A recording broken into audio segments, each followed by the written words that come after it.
අපි දැන් මේ ඉන්නේ කැලණි ගඟ මිටියාවතේ.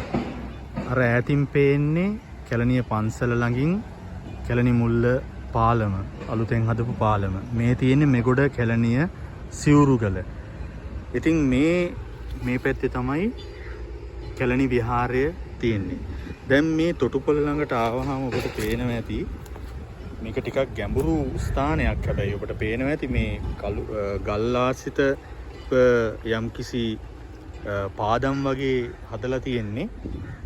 දැන් ඔබට පේනවා ඇති මේ ගලේ කූඤ්ඤ හිටෝපු ලක්ෂණයක් තියෙනවා. ඔබට පේනවද මේ? මෙතන එකක් තියෙනවා, මෙතන එකක් තියෙනවා, මෙතන එකක් තියෙනවා. හරි. මෙතන තව එකක් තියෙනවා.